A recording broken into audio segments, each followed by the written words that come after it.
did you first come to Muncie, and where did you come from? I was about 1998. Eighteen.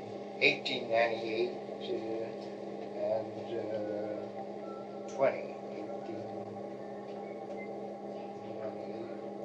1900. Around 1900. And where did your parents come before they settled in Muncie? They came from Indianapolis. They came from Indianapolis. As far as you can can you recall what Muncie was like when you came? It was very much so an industrial city, town, foundries, and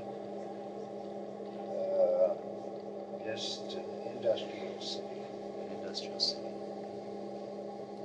About how many Negro families were there? A lot of Negro families in Muncie when you came, and where were most of them living? There were very few. There were a number of families in the white community, and an industry around the foundry, and near the red light district across the river. Where is the red light district? Across which road? Across Walnut Street Railroad through First, east to Madison Street, 2nd Street, 3rd Street, through that area. Why did it get the name of the red light district? Because we sold whiskey at dirty bootleg joints and the sporting houses. Where were the particular schools located, and where did you go? I went to kindergarten, right there at West Longfellow? Town. What was Jackson School kindergarten, Jackson School, Garfield, and at that time Garfield went to the 8th grade, and then we spent 4 years in Central. Do you recall any black teachers in house? What year did Muncie begin hiring black teachers? I would say around 1965 or 3. What? 61? Francis was born.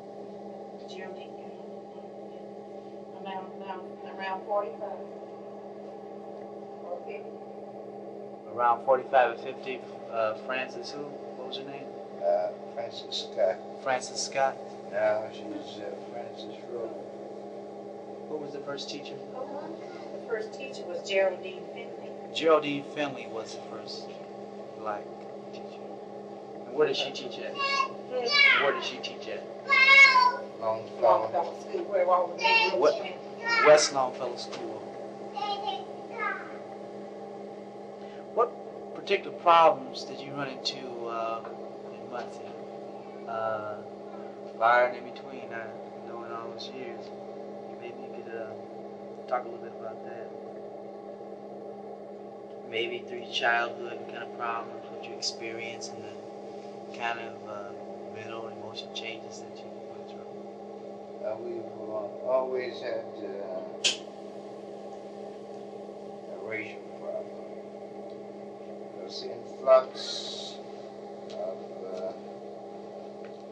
was from the South and was inducted into this community because so many were of the laboring class, and there were enmities and jealousies between the two races, one envious of the other and striving to get ahead and what have you, and it has created trouble all through the years.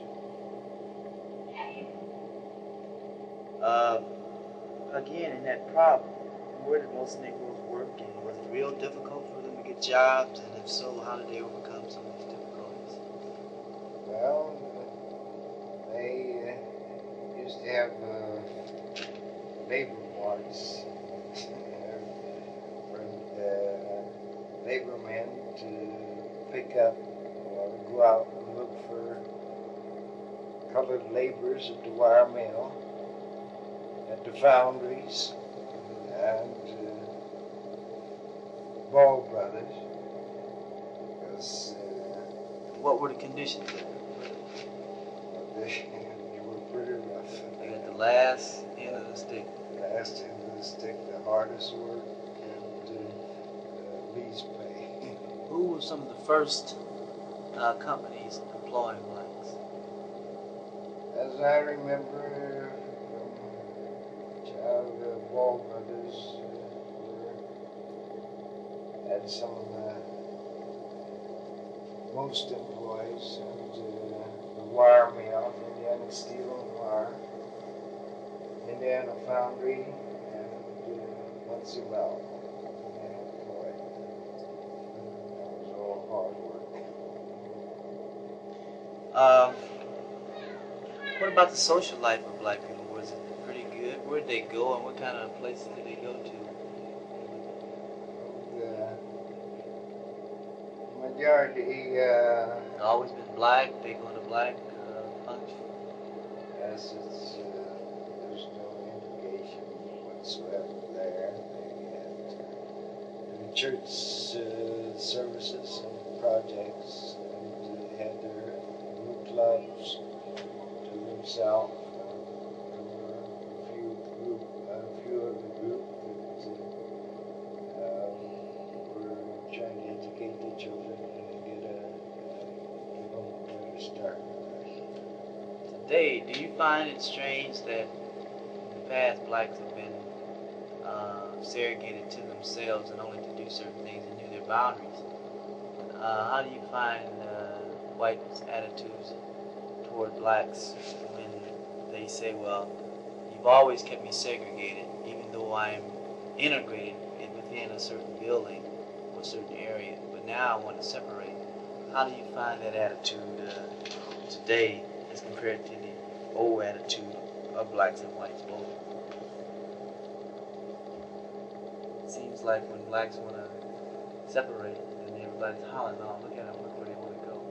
What do you think about that? It's superficial. In other words, they caught it in their throat, they can't swallow us and spit us up. They, when they're with us, they try to be nice. And when they're with their group, it's a different story.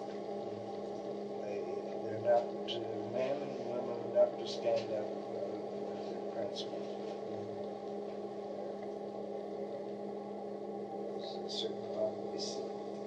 That's why we don't have faith in them, and I was trying to help rebuild the country to come to leadership.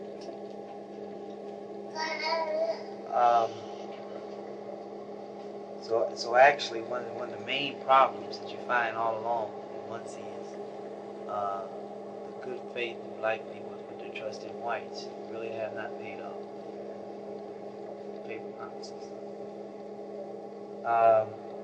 What about black doctors? Can you recall any black doctors? What were they like? Where did they go? Were they cliquish, or were they down there dealing with the people, the early doctors? I remember one in particular was exceptional. It was Dr. Morris. What kind of doctor was he? Just a regular medical doctor. He did a wonderful job. He got quite a publicity right out. Because man shot, he moved on safely, supposedly saved his life. When was He this? was married to a white woman in Washington, D.C. He evidently was graduate where she graduated from Howard University. And it was, she did a fine job trying to mingle, and he did a fine job with other people. And he left. There's Dr. Brady. He was not so much on keeping up on new medical terms, but he was a good, they claimed him to be a good old doctor for a medical doctor. Dr. Davis had quite a bit of practice here before Dr. Smith came. He was a younger man and more modern in his methods, and he had quite a bit of training. There was then Dr. Brooks, Dennis, the initial Dennis, and he did an excellent job in his lifetime here. The work he had as a dentist.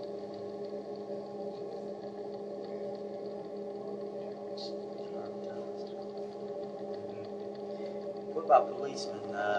Calling your first policeman postman? Yes, first mailman I do call it was Fletcher. Fletcher. Fletcher. Remember his first name? If I'm not mistaken, it was Andrew Fletcher. Lived at 5th and Madison Street. He still has a daughter that's in retirement age. She's from down here, Lucy Fletcher. And he was quite a representative. Was the postal system open to blacks? And around what year did he become, say, 45? I was young. I don't remember the dates here, but I remember him as the first postmaster, mailman. And then there was Reverend McWilliams, who built Baptist Church Union Baptist Church in Macedonia. We carried mail and they had mail about it.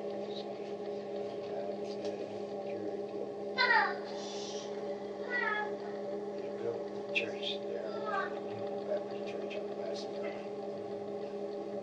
And a couple of his vacations, I substituted his mail route.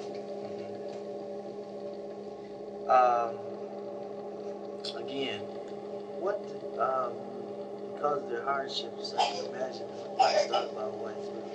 Can you recall anything even more specific to what blacks thought about whites, their attitudes toward them? How did you feel as a little boy, growing up amongst all this white hostility?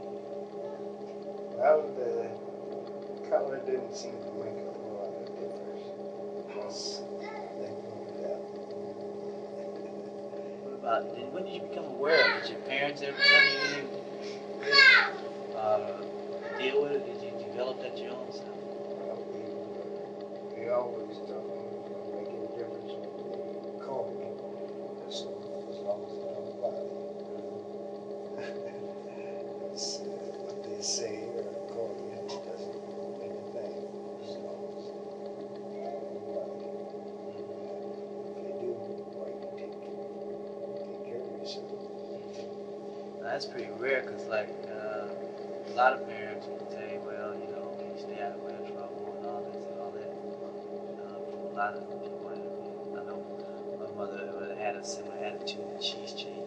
Yeah. My mother, she's 60, 63. Yeah. And she's changing like with the news. Right with us. But she's just saying, you know, stick up for whatever. You know, that's the only way it's going to change. That's what I was told, and I was brought up that way.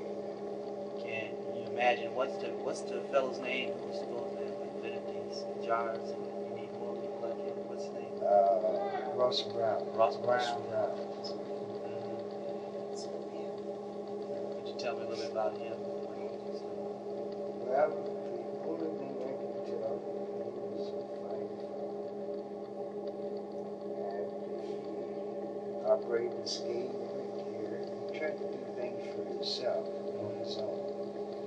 Didn't work out. He wasn't for work. He had too much initiative that he didn't want to work for anybody else. He wanted to do things for himself.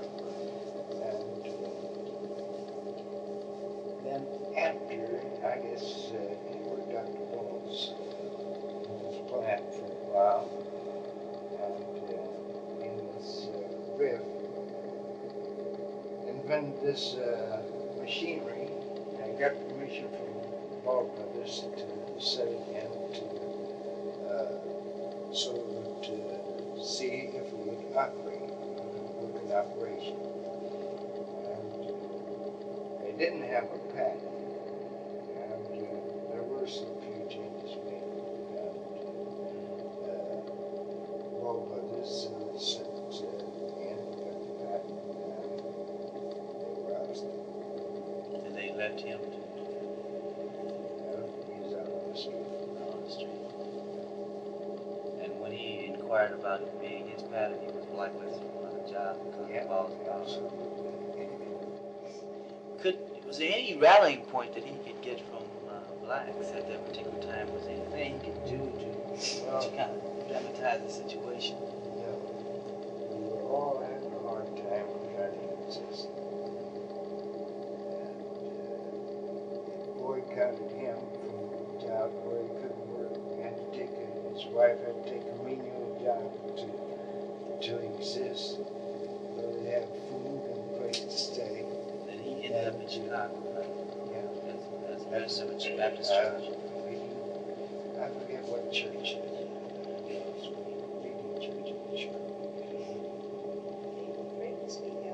Afraid of their job. Do you think this is why probably they were like kind of like under him economically dependent upon them? That's on the financial status. Not establishing a financial status for yourself. Because I'm done time and time again. I would have done a lot of things, or said a lot of things, the way things were going. But I had 3 children and I had to raise. By staying there and just keeping my mouth shut, I could raise them and try to help them get established themselves and keep them in school. You know, it seems like black people would take the hint from other people in terms of a labor union or anything. If enough of them is organized and enough of them, raising the issue, that's the only way to get done by organized unity and strength.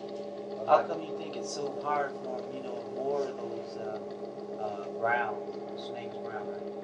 Would come together and realize the strength of numbers? Why is it so hard for black people? It's hard for them to appreciate having companies.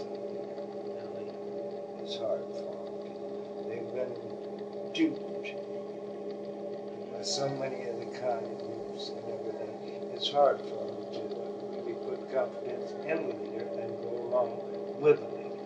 That's the thing that I see. Has the society made us so most competitive? I say to the little kids, they made them so competitive that they're almost cutthroat in nature, and it's so hard for them to even understand and tell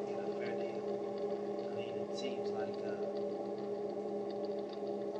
competition is so keen and so competitive at that lower level where they keep us all the time that when you make it out of that barrel of misery, you don't want to go back no more. You don't even want to think about it. Is this the case too with the black socialites once they get out here in Muncie? Is that the case? I got mine. No, I don't say that altogether. There's a lot still trying to help, but they're handicapped by a group that they don't see that they can accomplish. You know, one thing. Now, here's the thing. Now, you're out of a clear sky and come to me with a proposition. Where's going to be this and so for a community or something? Ordinarily, I'm going to check. That would be the human thing to do, to check and see. And they're so skeptical. But the thing's worthwhile. We've got a group of people who work right along. But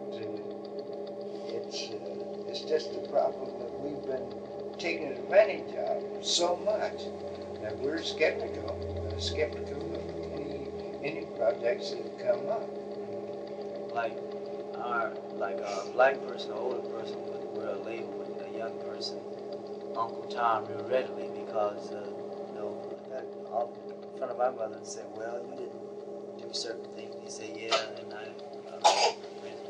we were down on our knees praying for the Lord to come help us make a better day than with the tomorrow day. And I guess when you're real small, it's hard to appreciate that. But I was telling James Farmer when he was here, he was telling, like a lot of whites, these so-called liberals say, don't trust anybody over 30. And I was telling him, if we didn't trust any our leaders over 30, we wouldn't be anywhere. But is there anything like blacks realizing, say, religiously, could they, it seem like they can't even come together. They're hung up on their own little church, the storefront church, and the white man has it centralized into a big organization, like the Catholics. And centralized power and everything is organized. Why is it so hard for those that understand, like, you've been at rules, and all them been those rules? Because, these churches, I'm going to tell you, friend. They ain't right either. Listen, the older ones, because they've been there years, that's their church.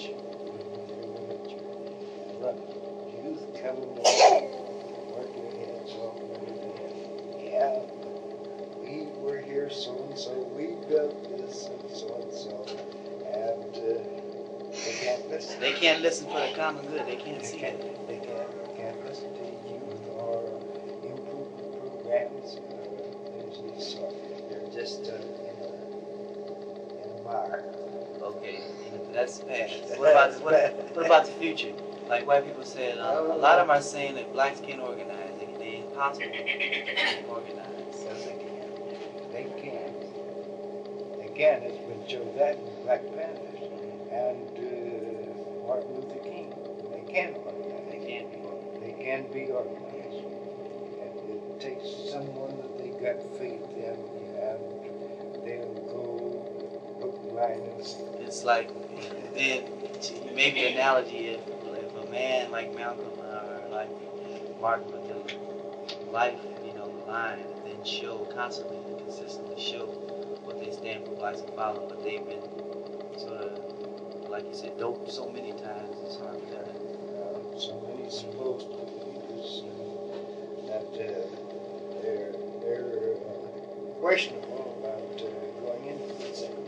Now, you remember, no, you wouldn't, Marcus Garvey. I remember, I know. I don't remember him, but I know of him. He did a wonderful job in America. White people appreciate him quite a bit themselves. Because he organized and took Negroes back to Africa and let's see the name of it. The Universal Negro Improvement Association.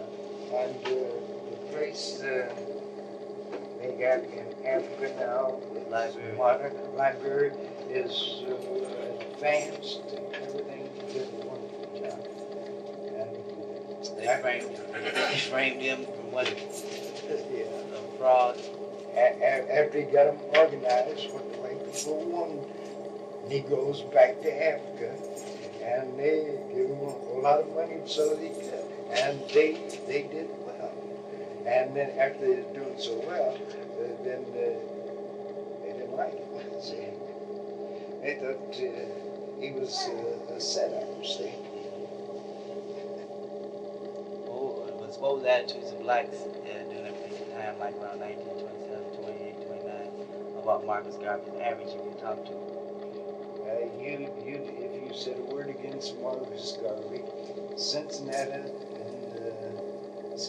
St. Louis, New York, and some of those eastern coasts, you had a fight with me, and you said a word about Marcus Garvey. Okay, and these leaders, do black people know leaders that white people present to them? Like a lot of blacks at that particular time knew of Marcus Garvey, but how many would actually know a program of Malcolm X and was saying the same thing a little bit later? They realized how straight from the shoulder he was. The white people did. They recognized Malcolm X as a smart man. They didn't like what he was saying, but they respected him as a smart man. He was. What about one time that Garvey was supposed to have met with his client, meeting with a leader, and he's for black and beautiful and black nationalist and all this, and other ones is for white. You know what I'm saying? When you scratch my back, I scratch yours. You keep yours separate, I'll keep mine separate. And people like Du Bois were saying, no, that's not the way to go. It's embarrassment. What about that? I can't comment on that because I don't get it. See, because Klan would do anything to inveigle or take advantage of a black man. well, actually, what I said was simply what you said. When I think about it, is that as long as he was getting them out of the country, any kind of white person at all wanted to go along with the program. Go along with the program. I was telling somebody about the incident I had when I was a kid around here. The Klan was here. We had a big meeting. They had the flares and everything. What was this? Yeah. It's been quite a while ago. You see, I was riding bicycles. Say when you were around 10 years old? Riding a bike about then. 12 or 15, something like that. So that was about 1910? Oh, I'd say about 1910 or 12 or something like that. And the Klan was awful strong here, and they had meetings, they'd have their parades and their flash. About how many parades? You got any round up number? Any number. And they had a big meeting out here in North Park, Color Park. And 3 or 4 of us on bicycles going to ride and see what was going on. Well, they run us out of that park. What could we do? The crowd was against us. Everybody was against us. Get on our bicycles and scoot. Did you have any other incidents when you became a young man? I played Ohio. We played outdoor dancing pavilion where they burn a cross right in the yard before you get to the outdoor dancing pavilion. Ku Klux Klan burned the cross because we were playing at that outdoor pavilion. And before we started coming to work, someone had led it. We were working for some Jews. We had one first. He went out and stoned it down. And everybody was That's what it takes to make a relationship. Those who were in power to really stand up for right, not because we were black or anything else, because there was an injustice to us and to him. Do you think, like, black services, are they really appreciated, you know? All that you've done, all the struggles you've gone through, I think they really appreciate it. No. Some people appreciate you, seemingly, but it's just passing appreciation. Why is it so hard in your opinion? Then, boy, it seemed to hurt his heart to come ask me to write his name so he could put his X so he could get his check. And there were some 3 or 4 out there that could. And they hated me. Why? Because first thing, because they had more education to write, read and write, and do things that they could. We had one that was elected foreman of the group out there, and a couple white fellows said, I'm not going to work under this Negro. It was just as fair as it could be. It was Carl Furman, Arthur Carl's dad. And he said, job wasn't trying to fight. And job 2, he wanted to do it. He wanted cooperation. He didn't want it. They either do it or you give other jobs or you give other jobs.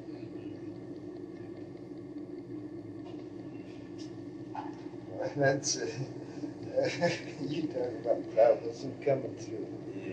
Yeah. I'm white, and this boy is right here on Macedonia. Reynolds has worked out there for years. He was working. He just come back to his service or something.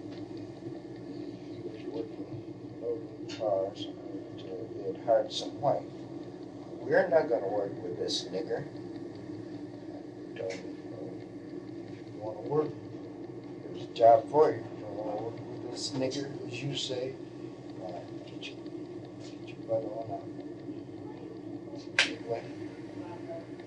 Yeah, we definitely need more people like him. That's you haven't got those kind of white people.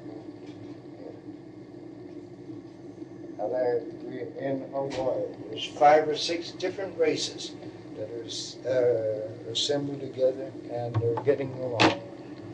They're living like people, enjoying living.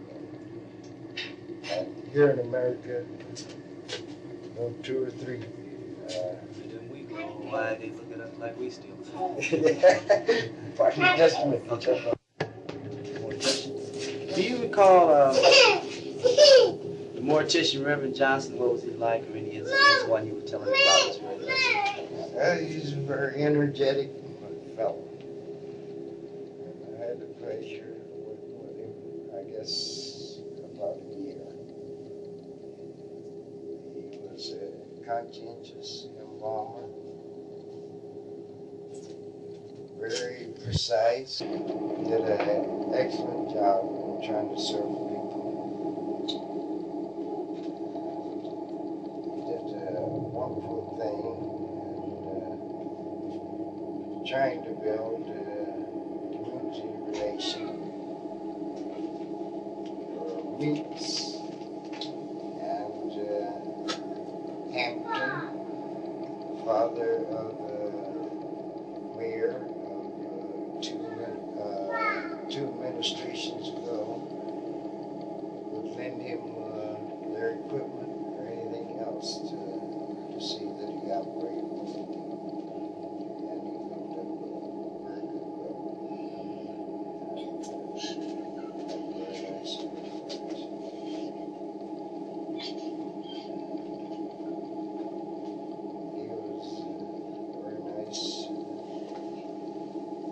changes, religious thought.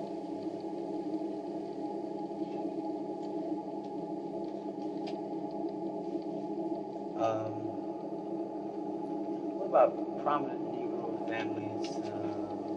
Might want to comment on that. Negro what? Prominent Negro families back then, say a few years back. How did they act?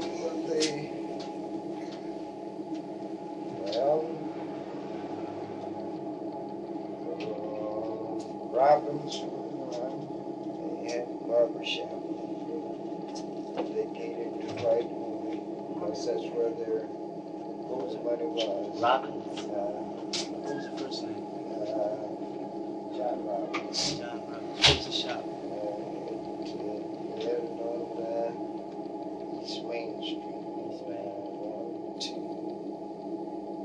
300 block East Main Street. Only to white. This is where they made their money. White. It's just been the last few years that Negroes have gone to a white shop. That's what I get. But Negroes don't cater to the white shop.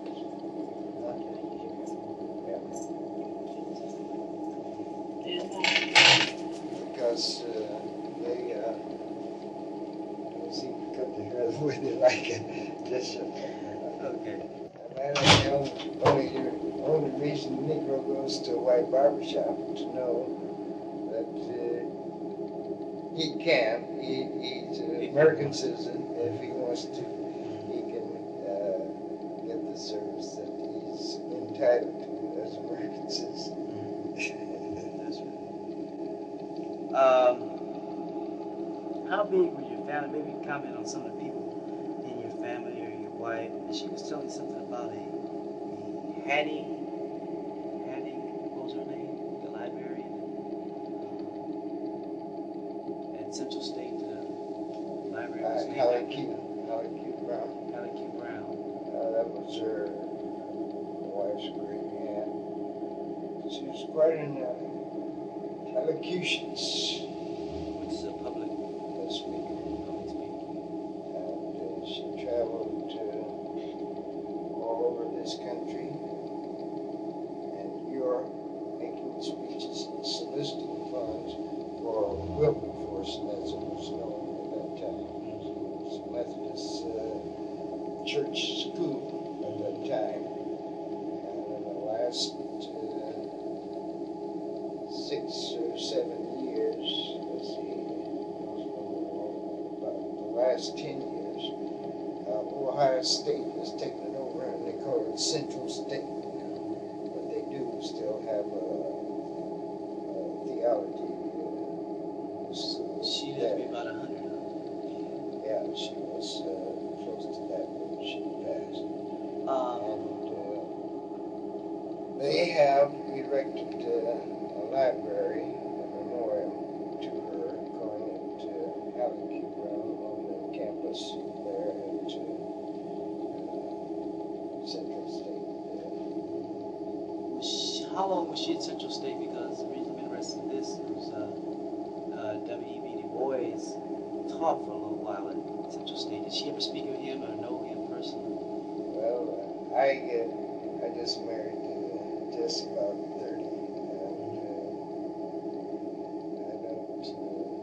I don't recall if he was, because he lived to 1963, and I don't recall how soon he was there with Atlanta. You see, Jess and her brother taught English at Wilberforce after he got out to World War II. And I can't recall the details of those associations because I don't know. Those things that are stated. What about, how big is your family, and what were some of your occupations? What are you presently doing now. And where did you live when you first came to Muncie? Was it hard to get a house and all that? Well, I was born in Tennessee on the 1st of October, 1898. Came up here. And I had moved to Indianapolis. My mother's father was a minister. And her brother was a minister. My dad was just a farm boy and a horse breaker. He was an excellent horse breaker. And married, they moved to Indianapolis. And I was, I guess they say there a year. I was 2 years old when I was brought to Muncie. I was about 1900. And I was reared right here in Muncie.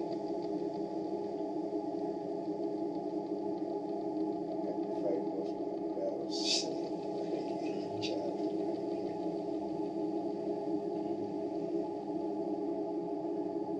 Most unusual thing that I remember in life, I was on the road with sweet melody lads, sweet rebels from South Carolina, sweet rebels. I don't know if I'm doing that. Yes, from I know. where? South Carolina. Maybe, because I'm thinking, I know Woodridge Funeral Home and some other ones, but I don't know about. Seemed like that name sounds right, though. And we were traveling in Kentucky. And, they have some wing bridges. And we had to nose to the regular 7-passenger with about 10 instruments and trunk rack on the back. And this one-laid bridge, we were 3/4 of the way across. And here come from the other side some white people. And they wouldn't back up and let us off this other quarter. And we were hurt. And cars of white people. We were the only colored there. Only about 10 of us in the band. We were there and they ganged up on both sides of the bridge. And one could 10 against 200 or 300 there. What happened? We had to back over because I never heard so much in all my life. I swear that hurt to my heart. What was that? The bridge over troubled waters. Yeah. Politically, what party did you belong to, and how soon have you changed? And maybe you can mention some of the first blacks who ran for office and elected office. And how politically is Muncie involved? Well, going to the Democratic Party.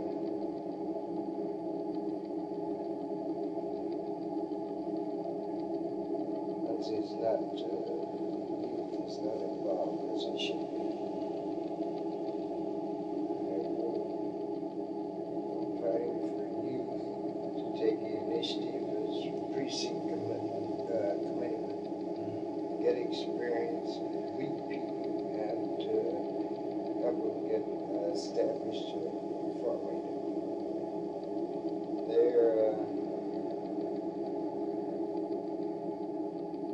The old style of politics is out.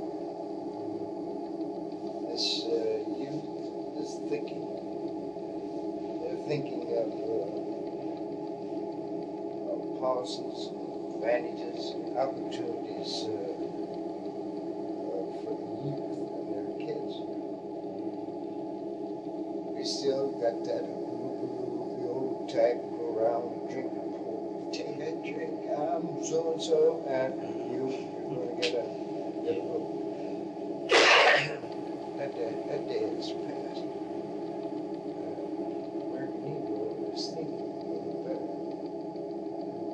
He used to try to help himself. And we need some young leaders to do the job. I think they're trying to establish that this weekend, March 10th, 11th. They're having a black convention in Gary. All of Yeah, I think it's this weekend. Particular job down there, you see, mentioned for you work for a judge. Judge in Superior Court. What do you do? Negro Never heard down. First Negro bill. Another first. He was first basketball player. First basketball player from Muncie Central. And that was on 1914 and 15. 16 and 17. I was reading it in the yearbook, you know. Track. First salary out to General Motors Chevrolet plant. What whites are important? Are they holding blacks down? Maybe you can mention you. I know of other people were mentioning the balls and some being stifling a lot of growth. And why are they holding blacks? What seems to be their control? Any loosening, I'm imagining, but how great was it?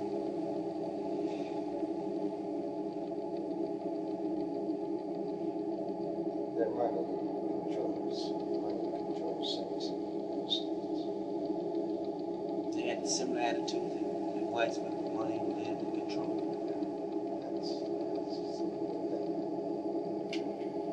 Where Negroes, where blue Negroes.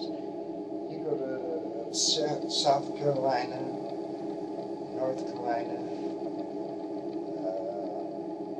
Montgomery, Alabama, where Negroes have their banks, insurance companies, fine buildings and establishments. When you got the money, they get along. And it's not a question of mixing money with It's a question of money. it's a question of money. And that's America's God. Distributed among us. we get very So little. that's why you don't get your respect. Respect is a green dollar. You got money, you're respected. What then is perhaps one of the most important issues confronting black people? Maybe you could say then and now. Is it the same to get equal treatment, equal opportunity? My thing is this. Learn, work, do anything you're able to do. And put your money to good use. When you do that, people respect you, and then you can help others. You got to help yourself before you can help others. And that's the thing that I would say. Work hard. See, I've shoveled a little of everything, washed toilets and tools, scrubbed streets, and in World War I, shipping clerk and made us get a job, shipping clerk in Army base there in Chicago, ran at school and dancing school at night. And I've done everything. I was glad that when I was 8 or 9 years old, and I've learned to work and do operate a crane out here, summer vacations out here in Armel. I've done maybe anything to exist. didn't make any difference. I didn't work too long at it because I didn't love work, see.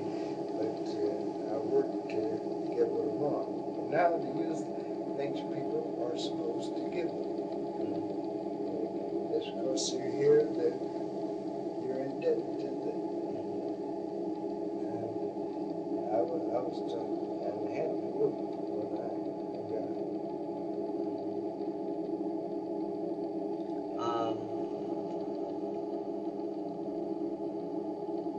I guess in closing, I guess maybe mention the church and what has really been its function.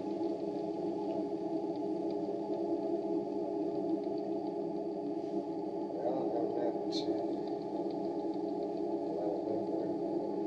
church. I belong to one of the fraternity organizations in other spaces. I was thrown out for financial reasons. It's been quite a few years ago because family come first for an organization. There always was quite a bit of confusion in the organization, which I don't like. And arguments,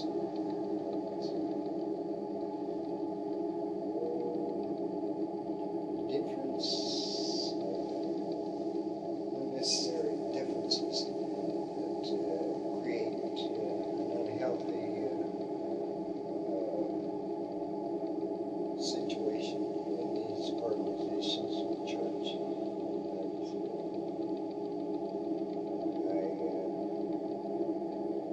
I stay away from. I had to choir in the Union Baptist here shortly after I got out of high school. 18. At 19? Huh? At age 18? That was the year I graduated from high school. I had to choir out here for about 2 years. And I had this choirs, church choirs in town. And I made a little change and played semi-pro baseball. And because I played baseball on Sunday afternoon, and had my dance band, and I was making a week's salary playing 2 or 3 nights a week. And because I had a band, I could take the choir. And they dismembered me from the church, and I've never joined them since. So I had to make my living, and I was to have a choir position. I had to live, so that's where I wanted.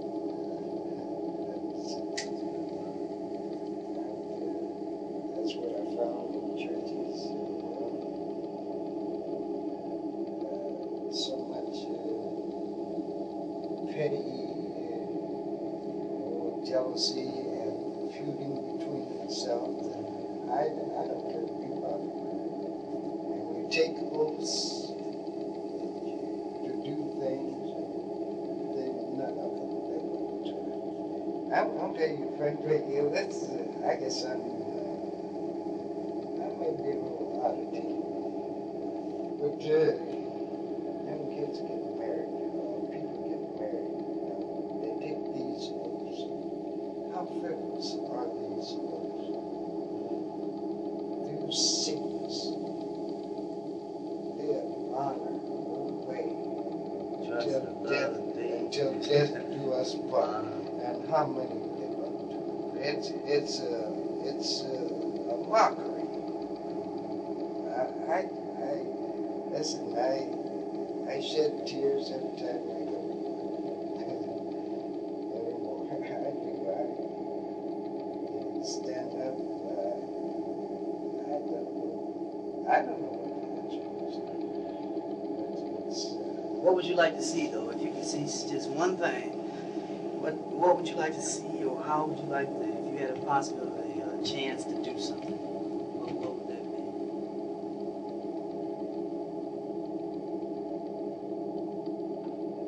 Well, I'd say this. That little piece in the paper from Michigan, where that professor took his life, I would like to spend every dime, and I had plenty, with workers with me, like that he put in his letter to his wife.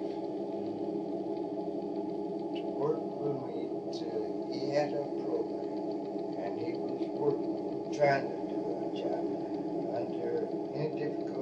under difficult situation. And anytime anyone does anything, you or anybody else that comes up now, you're under a hell of a lot of pressure and situations. Even with the family of the kids, the mothers, fathers, that doesn't everybody like you. They're pointing out this or that. Is that right? You find that out. I'd like to spend all that I had with a group that would work to that program. A nation and educating people to live and get along together. That's a little story of it. I've worked all through the years after Chevrolet before. I've been called nigger. My truck has been stopped. So some drunks right on Walnut Street. Come on, nigger, get on by. I want to jump out and go down their throats. And then there was a place that, of course, I was driving a company car. Say, hey, nigger! They threw up their hand and say, ha! My boy, good boy. Well, I'm supportive of but inside. Boy, and those things, not only on the outside, but time, this thing and that thing inside. And then the wound. How do you do that? I mean, the changes. I know how it is with your own expression that you are putting on your smile when you're not really wanting to smile, and things that are happening to you around you, but inside you're boiling. It's nuts. It's a hard experience. It's survival. I'm telling you, you got to be an awful big person. And if you're not, you're lost. They had on, my wife and my boy had on this rookie training program last night, and come up, you're supposed to take nigger and flog them in the face and all that stuff. It'd be a big man. When they start writing really social psychology books about us, it'll be so confusing. And it's another bad. We're pretty stable. We're stable. Yeah. Right. I think, well, I really appreciate this interview, Mr. Scott. I want don't know. to play it back and listen to something? I don't know. You can. I just want to say, hear it just sound lovely now. But these are actual facts of life. And I know, it's frustrating. yeah, it is. And wonder, and then to be a stable citizen, fight for. It's like the youngest boy of mine. Boy, I've never so frustrated in all my life. He wanted to quit sophomore year, go to the army, and they were going to send him to Germany. And he joined up.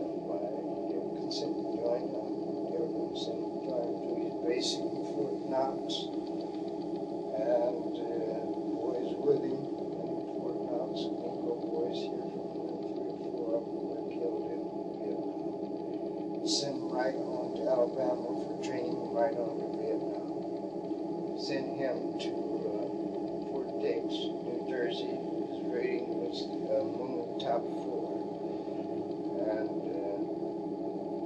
And then they were going to ship him right to Vietnam. And he went over some of the heads, and they told him to stand out of line.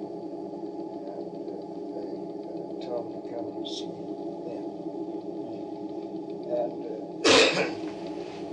And there, the decision, they gave him a chance to do this. He's 18, 19 years old. What's he going to do? He's there, they got him. Now, what's he going to do? Give him a chance to either go to Vietnam or join the 82nd Airborne.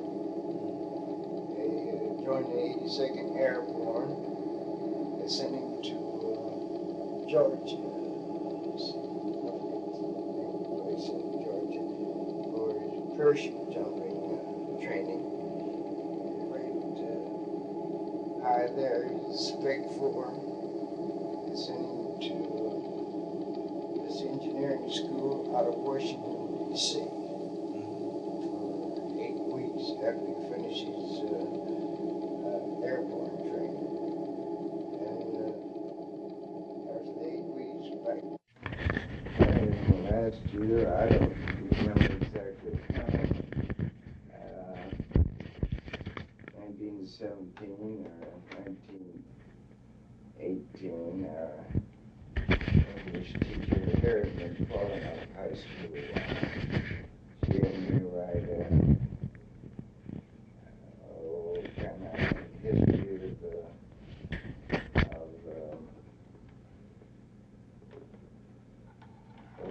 the pioneer Negroes built up around here. And I never taken time to check back in, and it was put in paper. I don't remember what was the morning paper. Well, that's been quite a while ago. Yeah. And I had some comments, and I had some arguments against it because I left out a few. And so, you know how it goes. Yeah. Everybody doesn't get their name in print. Why, it's a bad edition. And I never checked to look it up in the library or check back to the press store and see if I could get the number. That was in early spring. Your last year? I think it was in my last year in 1918. It would have been 1918. I graduated in 1918. It would be in 17 or 18 around, I guess it would be around the months of May or June, April, May or June, just before graduation. And I didn't keep a copy of it. Well, it's just another school affair for me because I'm really interested in music more than anything else. Well, you played the clarinet Clarinet and in high school. Saxophone. And the saxophone. Played in the band and the orchestra. That was the time used the old C melody. You used the C melody to play cello parts, see? And from clarinet, that was a B-flat clarinet.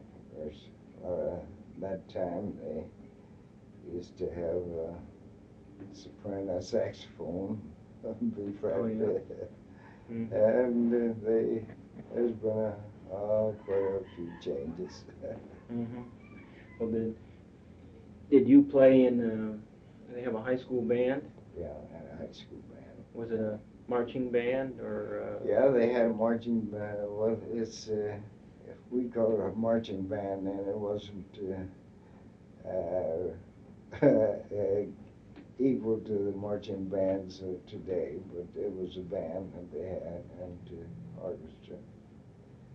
played for the old class plays and convocations, things of that sort.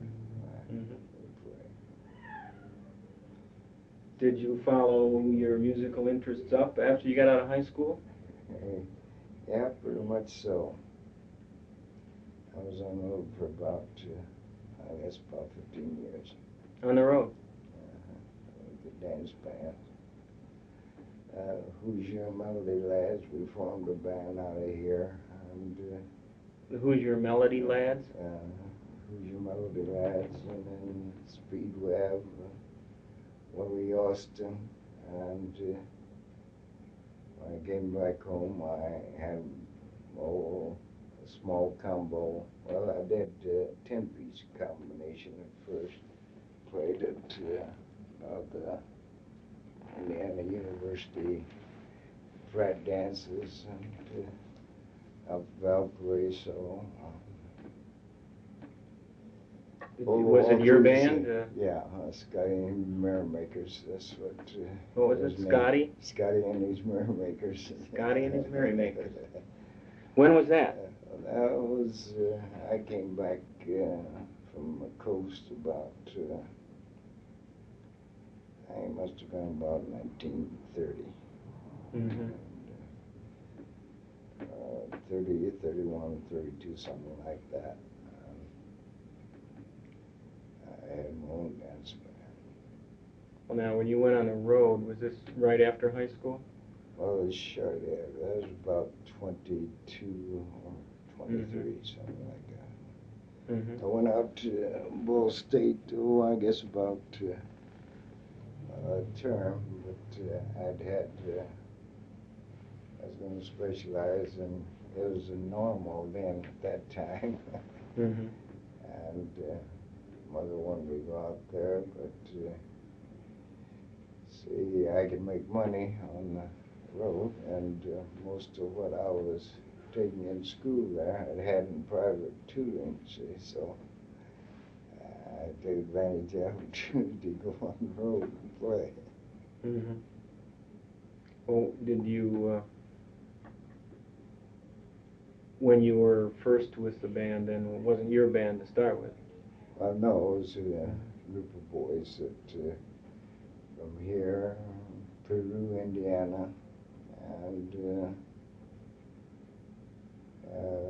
drummer or two from here, and trumpet player, another sax player, and we got a boy from Florida, and we added on, but the nucleus, and this Levi that was killed with this youngster not so long ago. He used to play tuba in our first combination. He had a tuba that he played. Oh, you mean the elderly gentleman who was... Yeah, he killed, shot. Levi. Yeah. He played in that band? Yeah, he played tuba for us. Oh, yeah. What kind of music did you play? Oh, dance music. Did you play in clubs or wherever you get a booking? Yeah, pretty much. Yeah, mostly dances and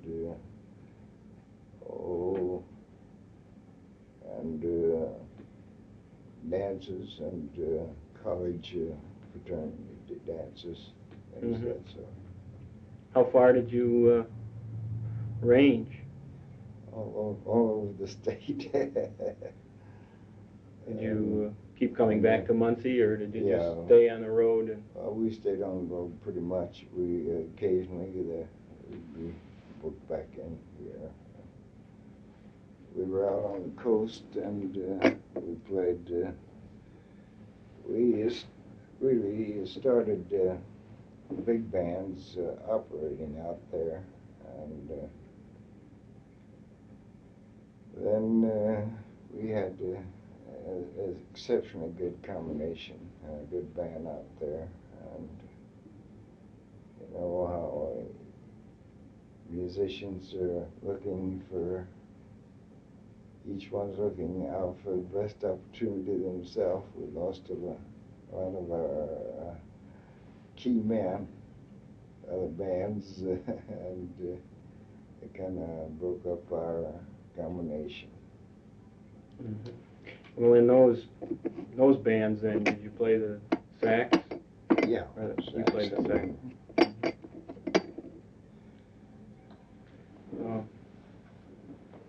Well, those are being a musician on the road, I guess, is a pretty tough way to go. You do a lot of one-night stands and pay your dues. And one-night stands and seasonal too. Yeah. See, around after Christmas and New Year's affairs, why, everything was pretty quiet till just before Easter then. So you had to try to book in for a week or something, someplace to keep an existence. Mm-hmm. Yeah, those are old Prohibition days too. And Prohibition days and bread line days. People would dance, take their money and go to a dance to take care of their woes and what have you, and to keep going. We passed bread lines, lined up for two and three blocks. A lot of places. Detroit and Toledo, and a lot of the big cities, and they would dance, and so we made existence out. Mm-hmm. Mm-hmm. Did you play mainly in white spots or black or what? Both. Both? Both. Mm-hmm.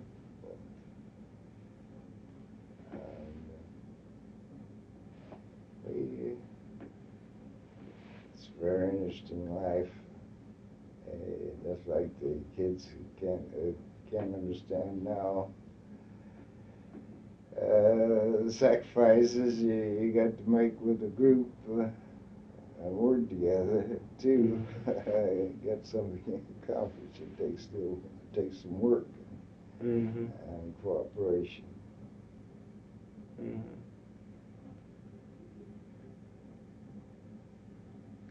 This is a hometown. I was born in Tennessee, but I was brought as a youngster here at 2 years old, and it's been the home.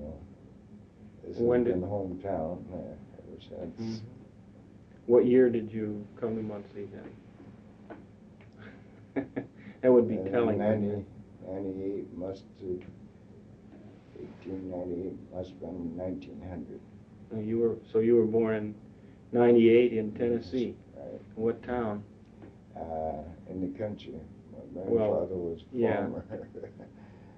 And what part of Tennessee? Wilson County, out of Nashville. Around Nashville? Yeah. Mm-hmm. I lived in Memphis for 2 years, so I know a little bit about the western part of the state. Yeah. I was around Wilson County, out from Nashville, and a little settlement they call Rigardo.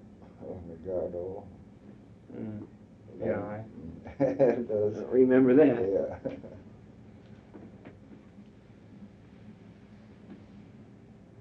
Had he been born there in that part of Tennessee also?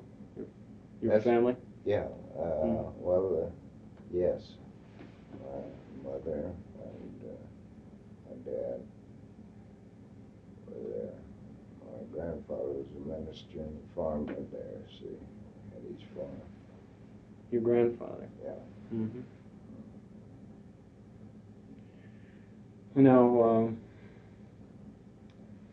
what brought your family to Muncie? Well, my dad was pretty much of a horseman. He loved the outdoors. He was just a farm boy. And he found work in Indianapolis. First went to he came to Indianapolis, found work in Indianapolis, and moved there. And from Indianapolis, why, he did bridge work, and construction work, what they call construction work now. He's just an outdoor man. Mm-hmm. Well, then he moved to Muncie. Yeah. From there. What kind of work could he find here in 1900? Well, they built bridges in and out around Muncie. From what I understand, is all around Muncie, building bridges for the trains and things of that sort. Mm-hmm. He worked from early spring to late in the fall. Mm-hmm. And my mother helped out too. She did laundry work. And my dad left us when we were small. Oh, we was pretty good size, about 8 or 9 years old. I was. My sister, there's only 2 of us. My sister's about 4 years older than I. So my mother gave us music lessons and sent us to school. And we worked most anything that we could do. Papers, smashing baggage, and she waited table, and she played the organ for the church. My mother worked did laundry for FC Ball. That was out on Ministries Boulevard there. And we both finished school. My sister finished in 1916. And I graduated in 1918. That was one? He finished in 16. Mm-hmm. One of the first classes at the old central building there. Mm-hmm. What was your mother's name? Molly Scott. Molly Scott. Mm-hmm. And your father's name? John Scott. John Scott. He just passed 2 years ago. He was 98. Hmm.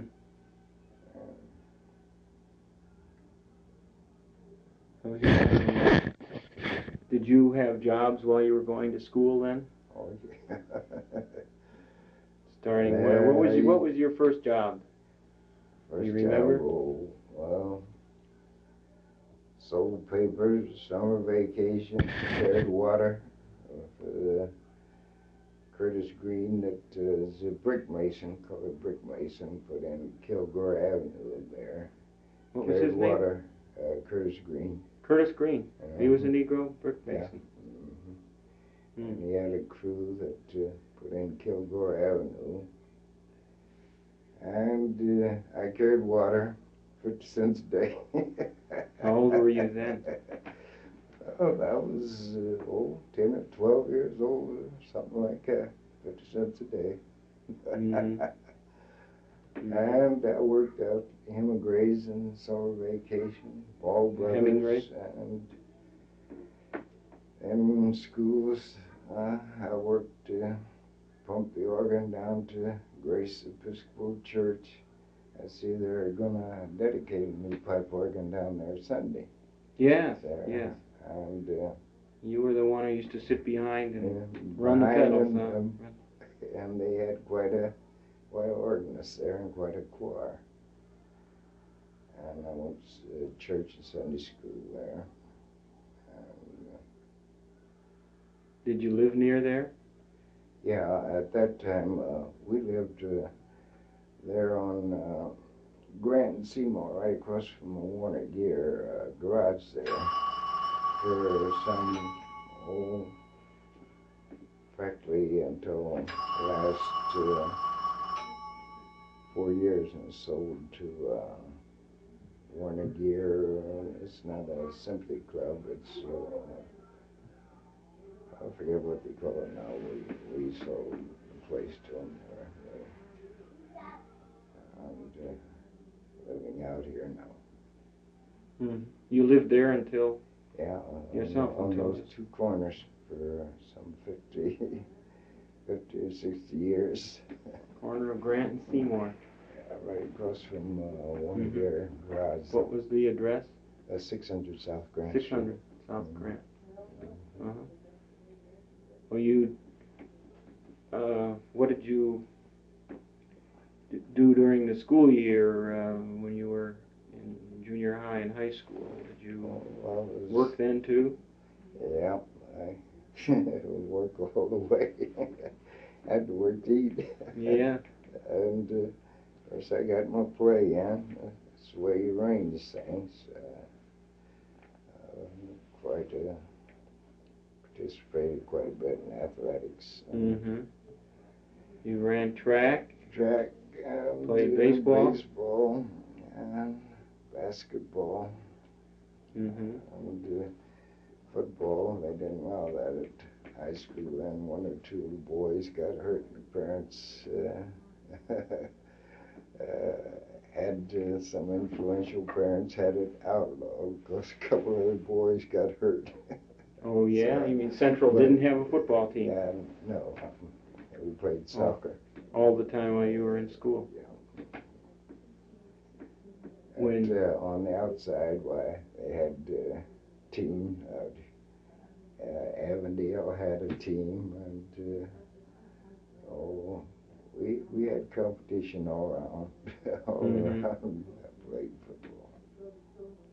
Well, you were a catcher on the baseball team. Yeah.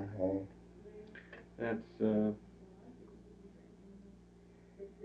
as I recall, I went through some of the old yearbooks there, and I saw your name. Did you experience any prejudices in your athletic career at that point? Yeah, we had a few instances. The coach wanted to put me in. I played on the second team. The coach wanted to put me on the first squad while I was up there. And this was in basketball? Yeah, basketball. And the principal said that people wouldn't stand for it. So as far as I could go, second team, I still played on the second team. Because whether you make first team or not, you can still learn a lot of basketball and go on your own. And there was no need to fight it at that time. Was this what we would call in the junior varsity now, or was it just that you didn't start, or were you, No. when you say second team? Well, just like Bear Kittens are now, Mm-hmm. it's similar to that. Yeah. See. Yeah. Were there any other Negroes who were participated in athletics while you were there? Not at that time. There weren't any others that participated Mm-hmm. to any extent. And I liked track especially because it depends on individuality, not teamwork. Mm-hmm. It depends on you. You produce, you either do or you don't. Mm-hmm. You were a dash man. Right. Well, the first couple of years I was up at school, I run a mile and a half mile. At the last 2 years, why, I come down to the dashes. Mm-hmm. And I held a 100-yard record till Willie Folks broke that. That was in 1918. 1918. The record at Muncie Central, or? Yeah. Mm-hmm. Mm-hmm. We, that year, I would win the state. I'm confident I would win the state, but in basketball, Anderson and Muncie had a kind of a free fall, and they were put out. They were barred from going to the state meet and any athletics, see. And so those things come. Hmm. Was basketball as big a deal then as it is now? Yeah, no, not as much as it is now, but they liked it, and Was your hysteria strike in the spring then too? They had a good following. They had a good following. Mm-hmm. What about baseball? Did you?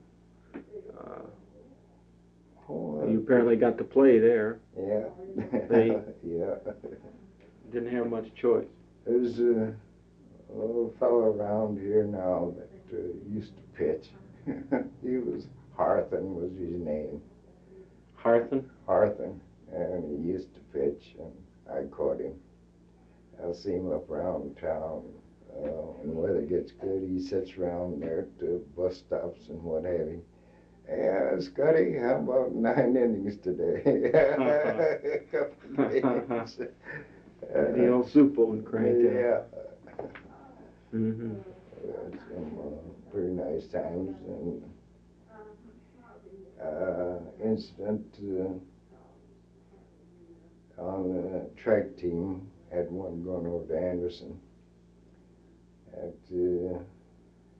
They weren't going to let the team, Beck was the coach's name at that time, said, well, we went in to eat, say, and first I went in with them, and well, we can't serve you. Coach told him, well, you serve, if you can't serve us, we'll go someplace else, because he's with the team. That was the first great inspiration I had, cooperation with coach and whatever. And in soccer, why, Lucky kicked a goal or two, win the game for our class, junior class meets in a school there. And someone made remarks, well, we wouldn't have won if you hadn't had the nigger on the team. So there was a couple of Jew boys that played with us, and boy, they come to the front. I didn't have to say much of anything. They went to the front to take it up. I didn't have any. And the YMCA was pretty prejudiced.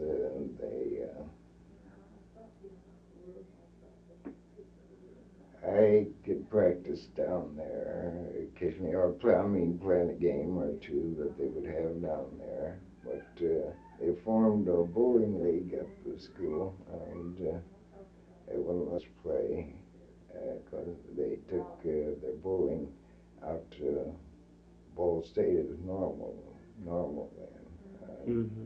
So, okay, forget about it. There weren't very many Negroes in your class, as I recall. No, there weren't, and two of us, two colored, graduated. I think we were the first boys since, I don't remember the exact date now, that colored boys that had graduated from high school.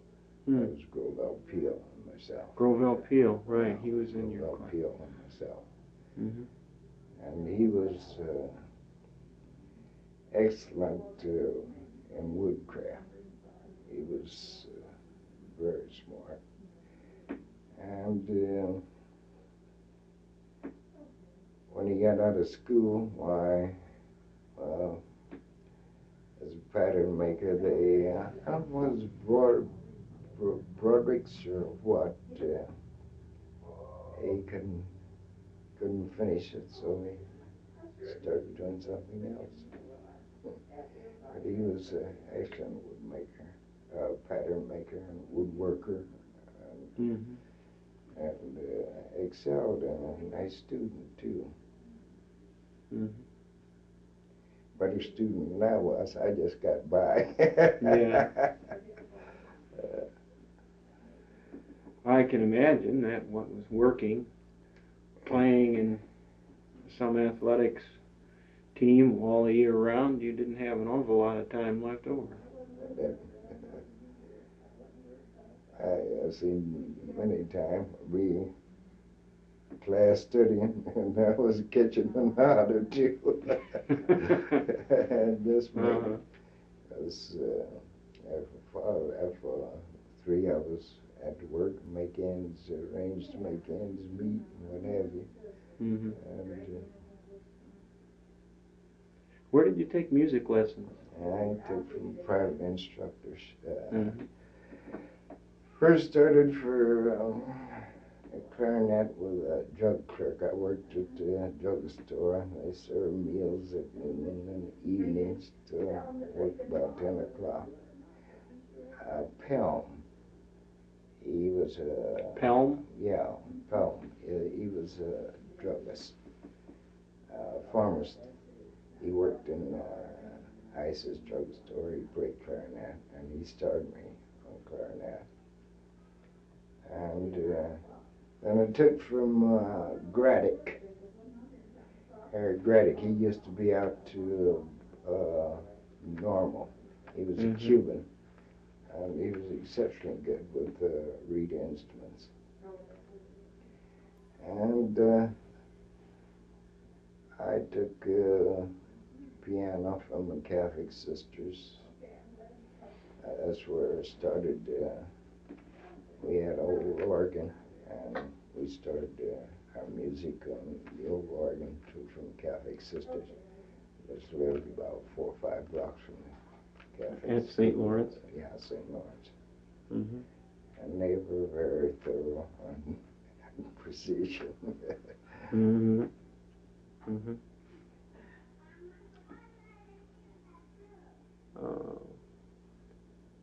Well, you were, I guess, just a little too young to get involved in World War I then.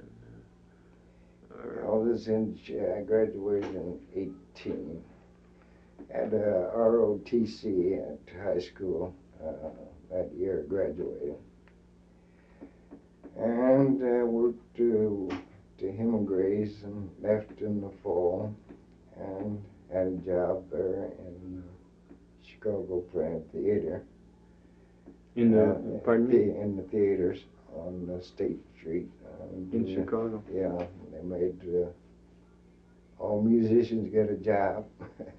I got a job shipping clerk in the quartermaster depot up there, playing at dancing school at nights.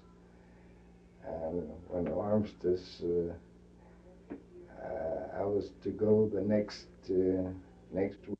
They signed the armistice just before you went in, and just before you didn't have to go in then? Didn't have to go in. Mm-hmm.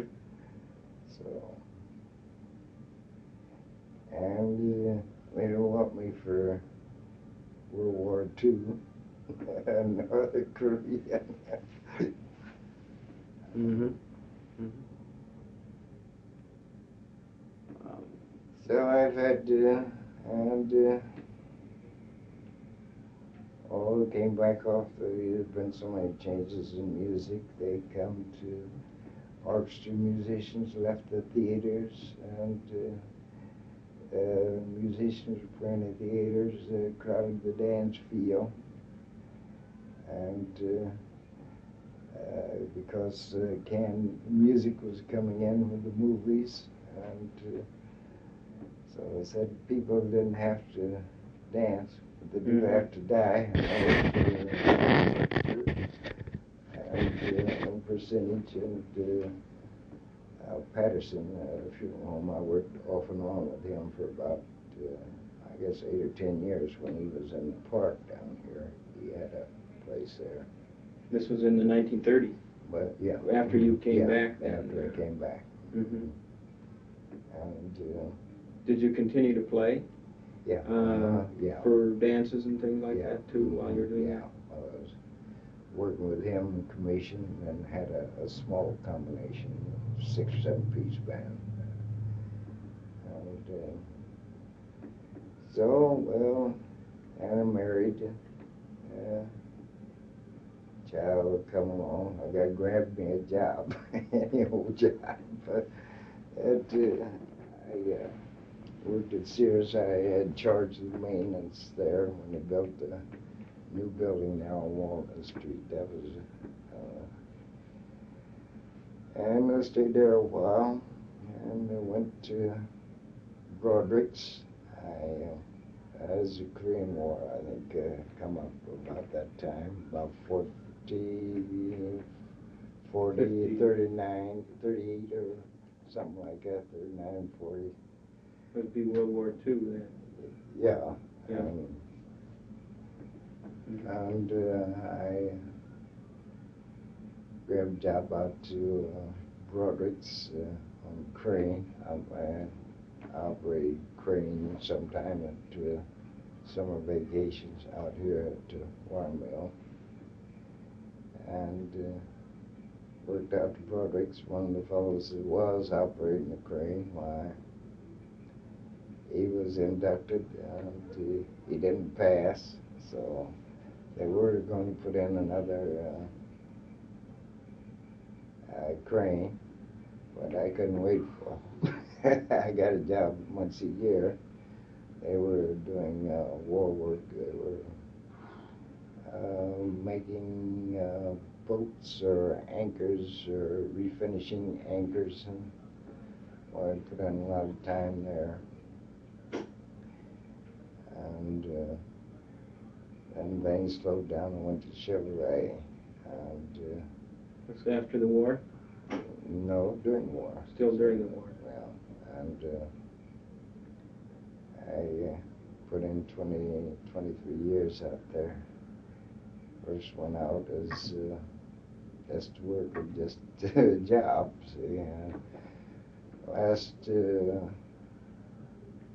I guess 16, 17, 16 years I was out there. Why, I drove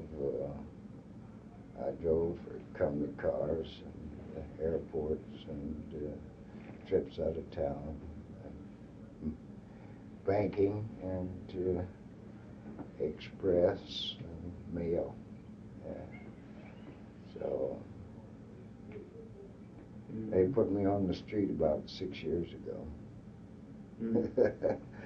Retired and not enough money there to after retirement. So I have been working ever since. Helped Mason get his delivery service started. Oh yeah. You know young Carl Kaiser then. Yeah. And then, well, you could only, I worked to made just a certain amount, so I wouldn't have to pay that $1 for every $2 I made. And I drove for Frank Bernard, banker. I drove him. We made trips pretty much so easy, so that you can drive Florida, around the state, what have you.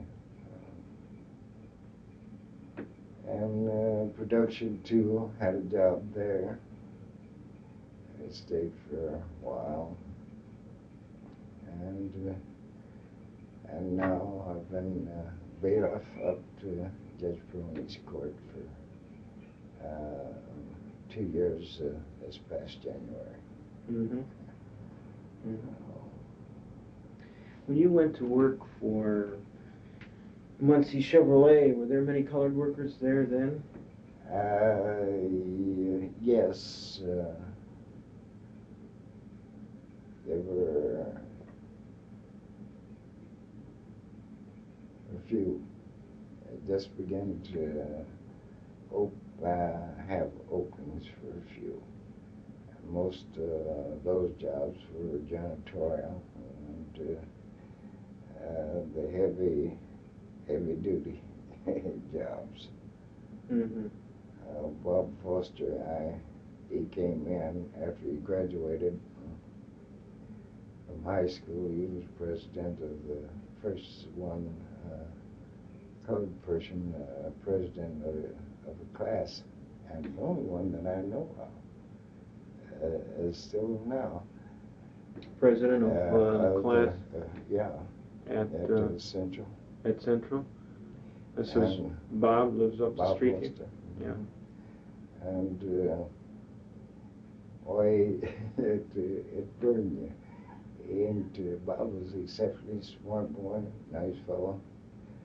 And I had a pretty nice job myself out there, but in the summer, I'd come out there and give him the dirtiest shaving hauler. See, and dirtiest job they had out there. And boy, your heart bleeds for not having a chance to do what you're really capable of doing.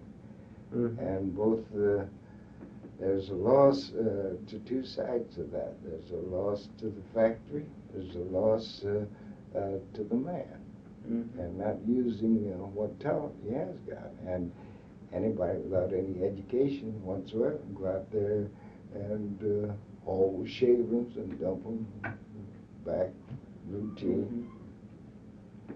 So he stayed there one summer, and he made it and went on back to school. So we've had some other boys out there too, graduate from high school. Well, I used to get the biggest dig of anybody in the world. Summer vacations, especially out here at the wire mill, him and Gray at the glass house. I going to mothers, and then you're going to school, education, going out here.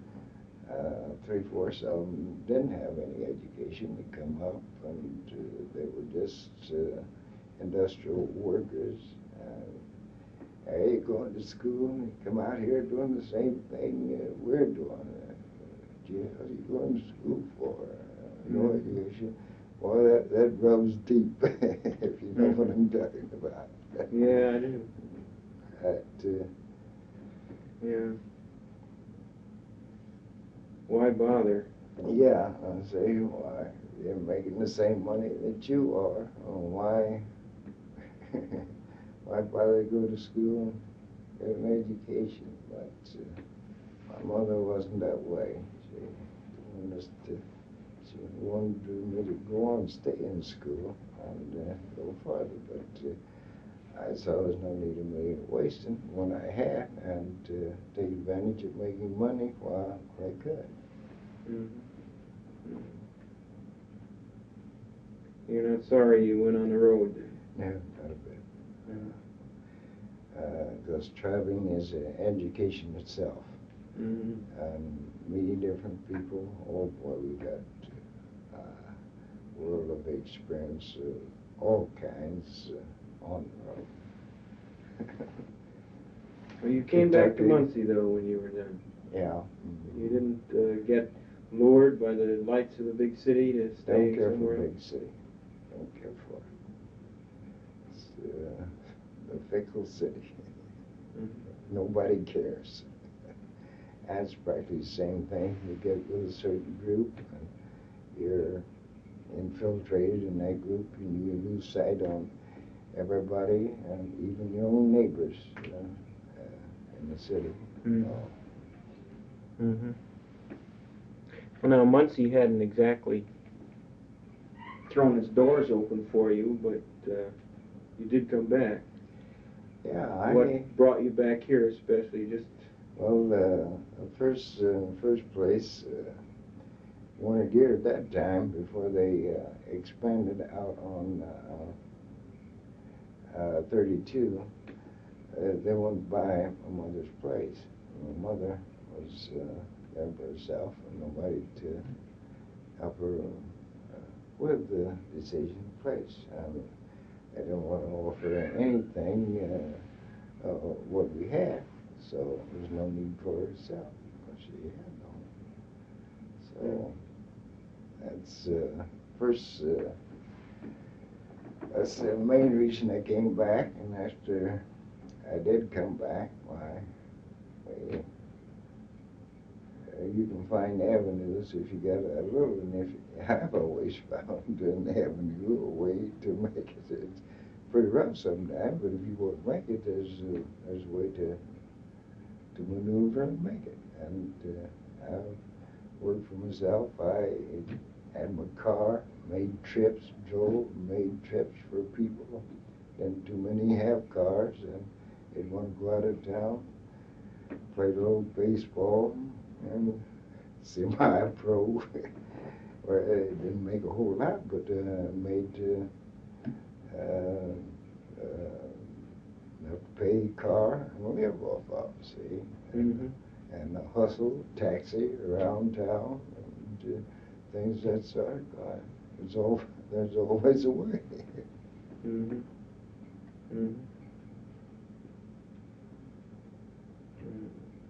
Your sister, did she stay here? No, she married a minister, and she left. She had 3 girls, and they 2 of the girls graduated from high school here, and one is in New York now in public nursing in New York, and the middle one is in Washington, D.C. Has been there for, my girl's about 31, about 30 years now in Washington and government service. First one in Pentagon. I forget what branch she's in now, but she... This is your niece? Yeah. Where did your sister move to? Or did they move around being a minister? He had a church in Lafayette. He was in out from Louisville, New Albany, and Shelbyville. And those are the 3 main churches.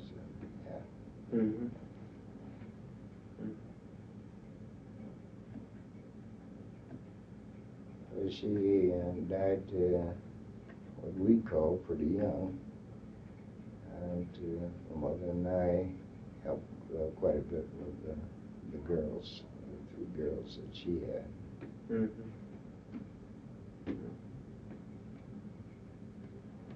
Your mother, was she also from Tennessee? Yes. There? Yeah.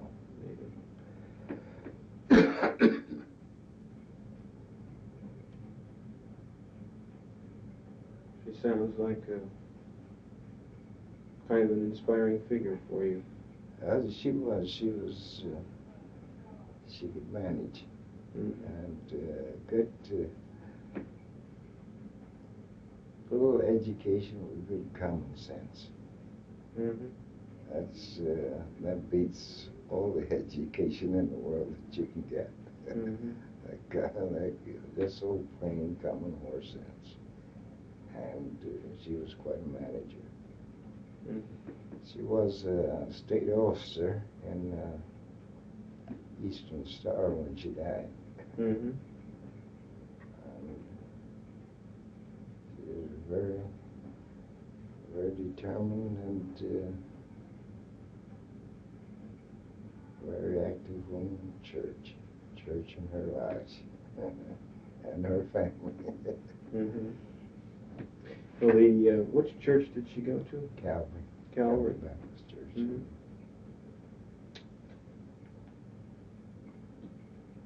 Did that, I imagine, then must have played a central role in her life, in the church, its activity? She did. But when we were young, she was very active in church work. We were kids. That was a must. And Sunday nights, through the Christmas plays, Easter plays, and fundraising for build a church and what have you, and et cetera, and so forth. Always plenty to do. How big a church was that? You recall? Well, that was one of the largest churches. There were two large churches here at that time, and that was the Methodist Church, a block down from there. Those were the two main churches in town, and everything was practically sprung from those two churches. That seems to be the case. Yeah. From what I can gather, all of the Baptist churches go back to Calvary at some point. Yeah. In their origin. Was there, as a youngster, was the church a kind of social center for you too, or did you find other outlets for your energies? Well, not too much so, because only athletics. She didn't allow me to play on Sunday, but I'd find a way to get out with the boys to play football on Sunday. Got to lip. Well, the incident happened that boys had a big game with the Congerville Flyers. They were all in white out there, and the boys were Negroes over here on this side, played Hegan Park. And that was our big game. So, what team was this that you played for? I think it's Grizzly. They call them Grizzlies. The Grizzlies? Yeah. And had a big game at Egan Park, and I slipped my. I told her I was going to watch the game. She let me go watch the game, but she didn't want me to play. That's why I could never get through. Let's see. Anyway, so I hid my football suit underneath the doorstep, my bicycle, and rode around the block a time or two, and got my football suit out, went to my buddies, and changed clothes, went on out, played. First kickoff, boom, right in the mouth, knocked us down the elbow. And at that time, I was playing quarterback, and had those rubber nose guards, and you put them in your mouth. And I kept on playing, and lip got to swelling so I even couldn't use the nose guard till about the last quarter. We lost that one, but that was, and the funny thing of it was this. There was a girl lived from about a block down from us. Why, mother was out hanging up her clothes. She washed Monday, see. And the girl come by. She said, "Mrs. Scott, how's Harvey?" "Oh," she said, "he's getting along." "Well, how did that happen?" And she said, "Oh, he got hurt playing football yesterday." Mom, I could warm up, but I told her I fell off my bicycle on the curb, see? Oh. Boy. So you blistered the other end for you. Yeah. How old were you then? Well, I was a good size. Oh, about 15, 16, something like that. You weren't too big for her to handle. Nah, we respect them. And I don't think it did too bad either. Have control. A team like that was, how shall I say, was this something you did every year? Have these neighborhood teams that played each other, or was that just a... This is the thing out at Congerville. Always was always a pretty rough bunch. And over here we had the colored boys, and they were some of them pretty rugged. And boy, that was a battle. And we used to at corners at night, 1 or 2 nights a week. Probably this gang or that gang would get together, and we get on the corner on the electric light, and boys would have to box 8 or 10 rounds and pick one from each bunch. That 8 or 10 rounds, if you couldn't, they didn't care whether you got whipped or not, you know, you was in there fighting. And if you couldn't go out there and fight, you couldn't run with the bunch. What corners would you stand on there? Well, that was Kirby and Grant. And they used to, an excellent boxer came out of that group too. That's Tommy Teague. Tommy Teague? Yeah, he came up pretty top-notcher in lightweight division. And boy, we used to have some goodies. Well, how old were the guys on the football team? Were you all teenagers? Yeah, they were all teenagers. And then they had a big bunch, a group that played too. And it was the same thing, both bunches. Did they ever break up and just have a good old free-for-all instead of a game? Or? They had some free-for-alls, but they were controlled pretty much so. They were, the kids and the men, the older group was around 21, something like that. And they pretty well controlled things, and they fought manly and go to the old knives and guns and clubs and things of that sort. They went to, each one was a man, and showed their manly art of fisticuffs. Did you have a coach?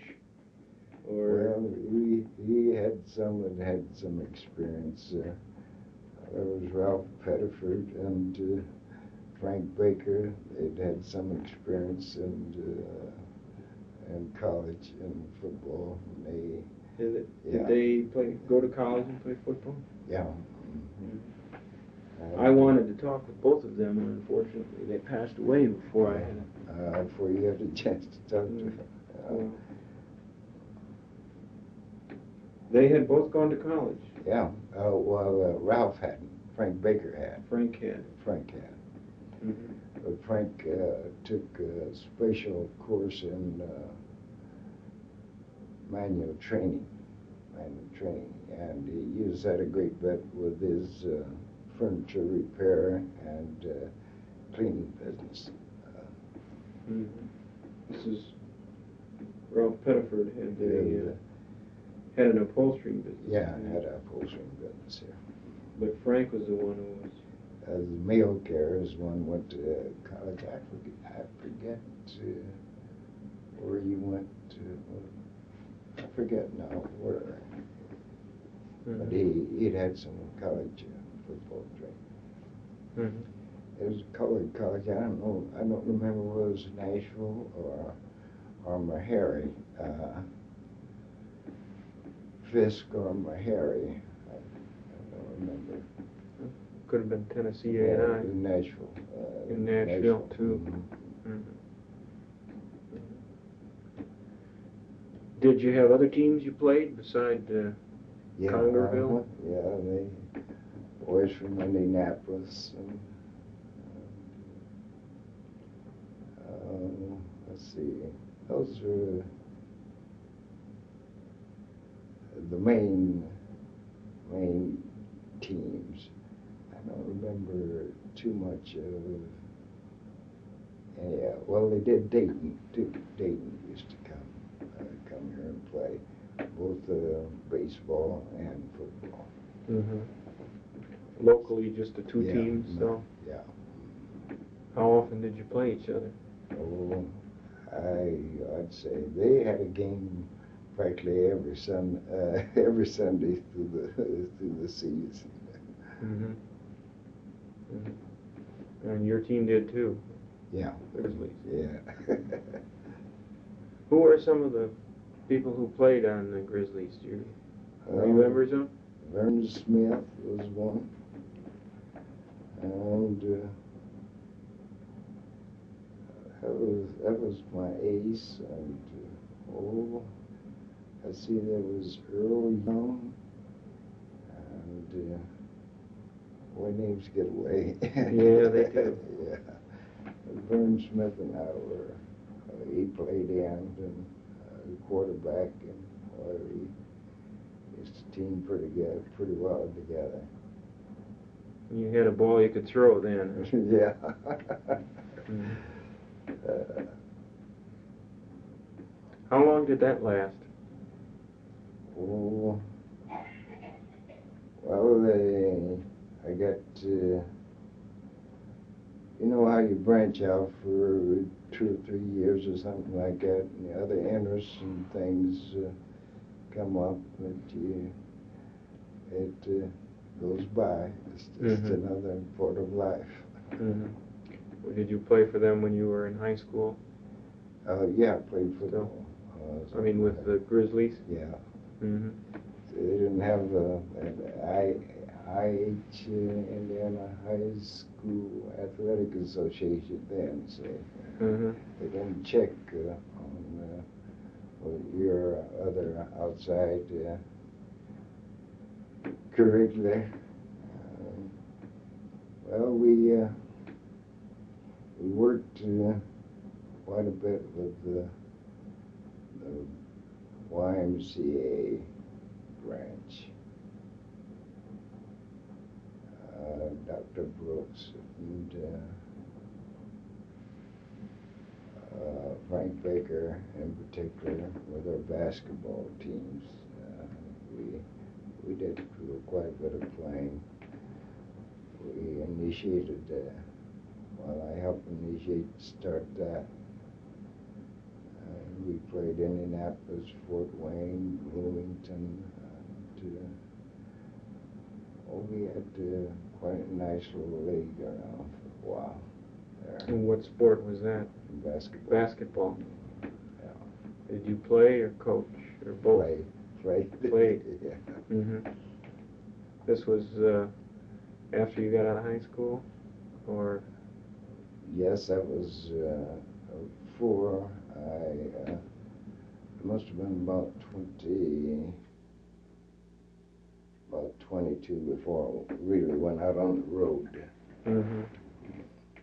Mm-hmm. Did you make any money at that, or at the basketball, or was that just straight play? YMCA, helping. If any funds were made, why Dr. Brooks and Ralph were in charge of it, and to help, Dr. Brooks, the dentist? Yeah, initiate the program that we had here for the YMCA. Mm-hmm. There was Carl Burnham. He was one. Carl, Luke, what was his name? Carl Arthur, his father, that was on one of the first teams, and Charles Boyer, retired mailman, and Boyer played also on that team? Charles Boyer, and Vern Smith, one I was telling you, played football with me, and Gatewood Sanders, and had a couple boys come from Newcastle over to play with the team. And of course, Virgil Grider, Jack Mann, and a few of the others come after that with the white team. But we and Benson, Bozo Benson. His uncle used to have a lunch stand down in McCullough Park there. Bozo Benson. This is an Ampex. Yeah. Here. Mm-hmm. Gets a little bulky. The last time I tried to use it, it didn't work, but Hurley was there to bail me out. He had one too. We need a little cleaning up every now and then. Yeah, I don't know what the trouble was because I didn't do anything. Uh-huh. You were saying you just played other colored teams. Yeah, YMCA group, CA organization. Mm-hmm. Bloomington, Indianapolis Y, Fort Wayne, and some once in a while over to Anderson. And we had enough to keep us Mm-hmm. going. Mm-hmm. That's when they had the old Campbell Auditorium. We used to play roller hockey out here on Broadway. Yeah. That was our main gathering place? Yeah, where they had the real big games. Uh-huh. Uh-huh. What, was there a team before you started to play on it, or were you? No. Was that just about the time they got it started? Yeah, we really were the initial starters of it. Mm-hmm. And then after that, why,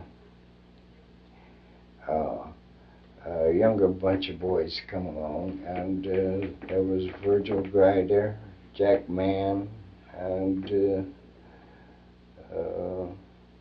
let's see, well, there were, let's say, Harry, I don't think of his name right now. He's a retired postman, and they really built after that. And for years after that, well, they had a very nice basketball organization. Jack Mann played for the Bearcats. Yeah. Mm-hmm. Yeah, I think he was the first Negro that played on the first team. I played on the second team. Mm-hmm. But he got to play on the first team. Yeah, he got to play on the first team. That was about, I guess, about 10 or 12 years after I left school. Mm-hmm. Was that because there was a different coach? Oh, yes, they've had several different coaches since then, and if I'm not mistaken, the principal was changed too. In 1930, the yearbook had the basketball team. Jack Mann was the center. Mm-hmm. He was a mere boy yet. What will man be when a man? They asked. Yeah, he did well during his time. I tell you, before he was up to high school, this YMCA, Art Beckner, come out and helped our team, and Jack was with that group. That Art really brought him, really got him working with basketball. Mm-hmm. Mm-hmm. Did you ever try to challenge any of the white teams to a game, or was that out of the question? Well, no, it just didn't come in the program there. It wasn't. I knew that Bears, and we just went on and stayed and played.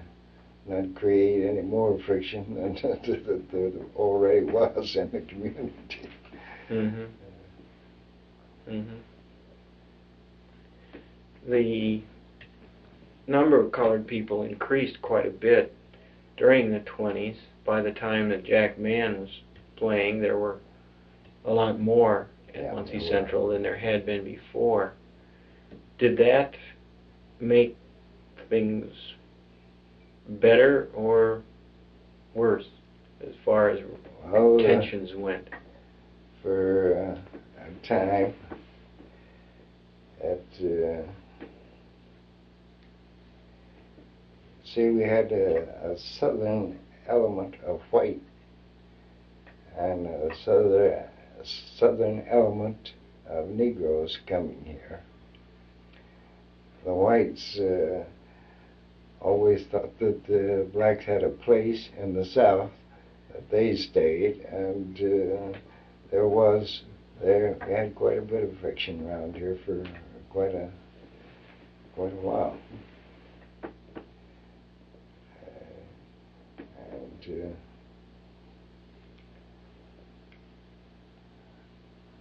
What would cause the friction? Was it a Well, prosperity and jobs, and first the Negro would come here making money that he hadn't made before. He wanted to have things like people lived here, and a lot of them drank, and the same way with the white. They drank, never had opportunities, and that money and opportunities and position goes to heads. Mm-hmm. And they didn't want to envy and anything in life, musician's life, school life and everything, enmity, other fellows getting along, you envy him, cause trouble, things of that sort. And they hadn't mixed. There was a law in the town that, and in the state, that a white man, black man couldn't marry a white woman, and they were associating those things, all created we a lot of problems. Mm-hmm. I've had this problem here. My wife's very fair, and I've had them stop me on coming out of a drugstore. Ask her, what's she doing getting in a nigger's car? In Muncie? Yeah, Muncie. When is this? Well, that was before we were married. That must have been about 31. Mm-hmm. And we've all those things create a certain amount of bitterness. And it doesn't take much of it to spark something else. The wonder is that a person can keep that bitterness within. Yeah, it is. And I tell you, this driving Chevrolet truck, I've making trips, post office and back out to the plant. There's a family on 8th Street there, across the railroad there, lived there. Why, nigger, get the hell on back out to Chevrolet. Because it takes an awful stone heart for a person to ignore all those things. And downtown, 3 or 4 white drunks, they come from the tavern, out, walk right on in front. Stop, nigger. Why, those things, it takes an awful strong person to, you know what you feel like doing, but it wouldn't have been smart or anything else. 3 or 4 anyway, the odds were against me. A company car.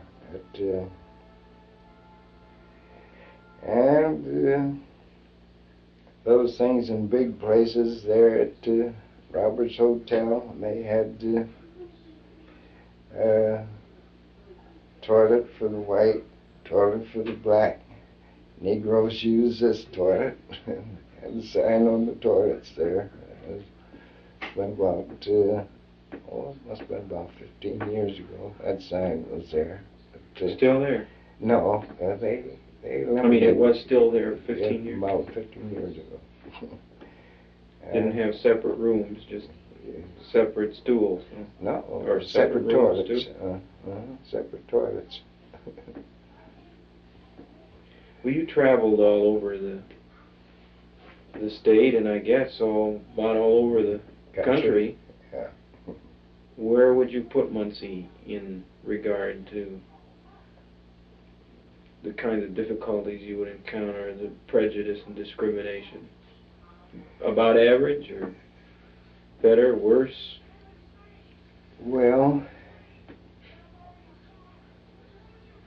Ohio is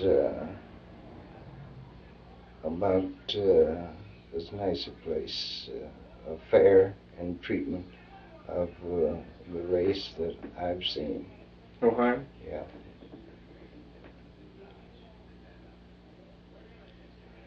And opportunities and getting along together, they've had some awful race riots to accomplish that. But you hate to think that you have to go to those things to accomplish anything. They've had some bitter ones in Toledo and Cleveland, Springfield, and Dayton. And now it's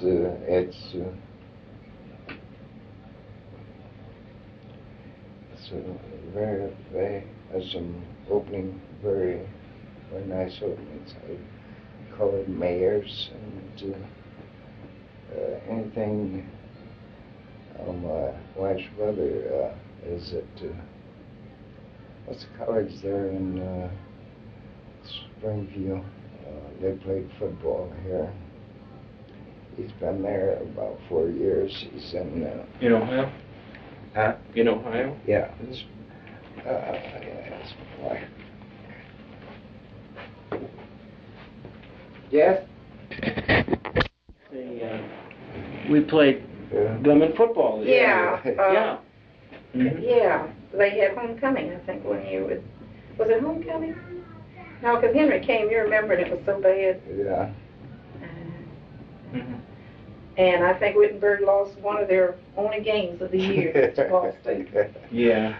A little bigger school, I think. We put him on too. Yeah. It's quite a nice thing there. Mm-hmm. Mm-hmm. Are you from Muncie also? Well, I spent a good deal of my years here. I was born in Massachusetts and raised in Alabama. My mother was born out here in Farmland, Indiana. My father was a Southern man and he was a minister, and came to what is now Central State there out of Xenia, Ohio. And they met and married in college. So, as I said, went back south and went to school in the south. You did? Yeah, I went to Alabama State for 3 years. Mm-hmm. And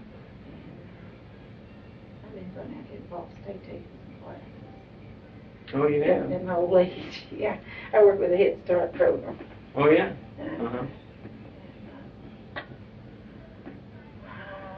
I didn't go this winter because I slid all over the campus last winter, and at my age I found out it wasn't quite the thing for me during the winter. Yeah, yeah. So I gave it up during the winter. I guess maybe I'll take some spring. Just for self-satisfaction, more or less, because I'll be too old to do anything. Oh, well, sure, then, yeah. Don't have to go to school and learn a job. Oh, no. That's sort of self-satisfaction, I guess. Yeah. Well, thank you. Yeah, pleasure to meet you. Nice to meet you. You're not a relation to Omer Mitchell, are you? Used to be principal of Franklin? No. No. I am, as you might be able to tell from some of my questions, a relative newcomer to Muncie. I've only been here about 3 years. This is just my 3rd year. Originally from Wisconsin, and also have lived all over the place. But getting around different places and different people helps wonderfully, doesn't it? Yeah. We have enjoyed, we've lived in, we had our oldest daughter was born in Memphis, and our second was born in Dallas, Texas, and we had one born here last year. The one who was born in Dallas, who's now 4, said, well, we better not move again or we'll have another baby. She's got it all figured out. You were working too hard at it. So we've been around. Well, when you were younger, now you had Dr. Brooks was here then. Were there people, Negro men especially, that you could look up to then, or were there people, families, individuals who you thought were pretty neat, pretty? Yeah, we've had one exceptionally good doctor was here, I guess around about that time, was McMorris. McMorris? Mm-hmm. He had quite a business here.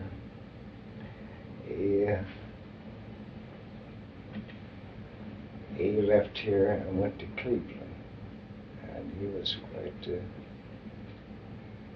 he did quite a job. You know, we're without a colored physician in Muncie now. You get sick, well, you have a way to get some help on the emergencies. Because most of the doctors are filled up. Last year, first time that I had any real, I had a cold kind of settled in my chest there for a while, and I had a time trying to, wife's doctor, he couldn't take any more patients, and my daughter, the doctor that she has, well, they finally squeezed me in, and of course, I generally stay away from doctors anyway. Since Dr. Smith left here, he was our family doctor for 30 years, and he's out in L.A. now. And J. Sylvester Smith? Yeah. Mm-hmm. You doctored with him when he first... Yeah, when he first was he here when you came back, or... Yeah, no, did he come I was here. He came after that. Mm-hmm. And we had Dr. Davis and Dr. Braden that died just lately, so we don't have a colored physician here. Where did Dr. Smith come from? Do you recall? Kansas. From Kansas? Mm-hmm. Kansas. Mm-hmm. And he just, he practically had to quit because he had so much to do and he couldn't do it all. It was getting him down. So he's in L.A. now, and his special, he does, I was talking to Dr. Thomas Dennis a couple of weeks ago. He went to that, it's been a month ago now, that Bowl game. Columbus and Pasadena and Rose Bowl. Rose Bowl, yeah. Mm-hmm. And he stayed with Smith were very good friends, and he stayed there. And so he had a very nice practice of, people that didn't have any pressure or anything on him. He did just enough to enjoy it. See, sort of semi-retired. Yeah, yeah. Mm-hmm. Because I'm surprised that he made it as much as he did, because boy, had so many call on him and they expect so much of him, and any time, and man can only do just so much. Mm-hmm. Mm-hmm. And we've had a couple boys here graduate from Indiana U. There was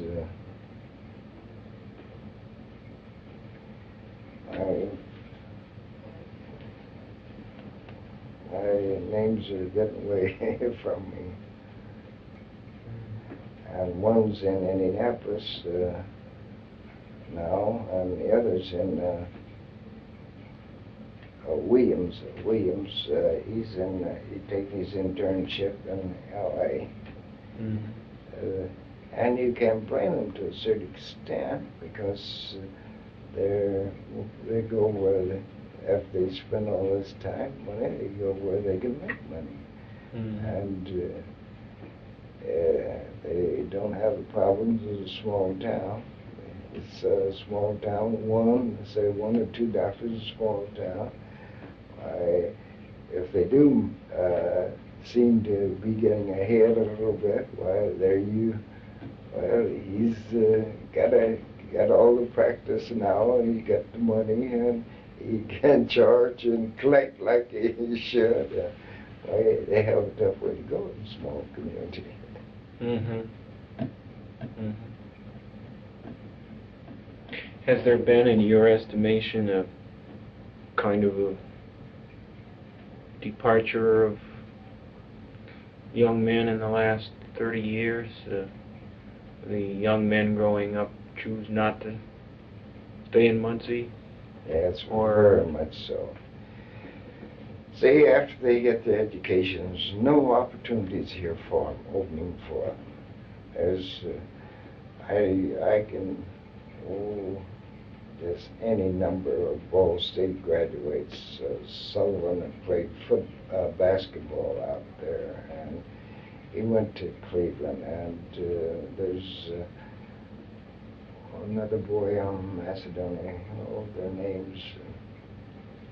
He and his sister graduated from Ball State. One's teaching in Dayton, the other's going to Cleveland, and there's some 3 or 4 in Detroit school system that are teaching there in Detroit. And they couldn't get opening here, and the pay's a little better. So there you are. Mm-hmm. Do you think there was, when you were younger, in high school, there were a few doctors or some dentists?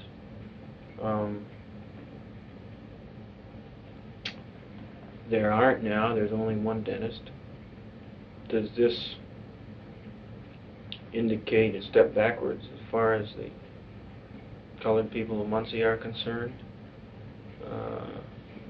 or what? No, they're trying hard to give their children education, and they're striving to have homes and a place in the community.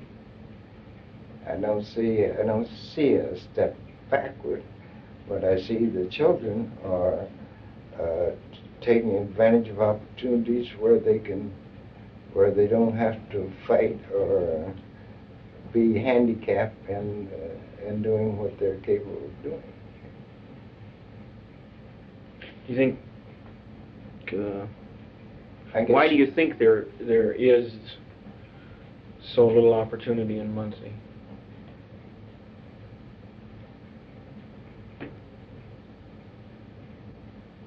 We still have a great influx of industrial type workers here, and there are those that no ambition for they want, but they don't want to work for the better things.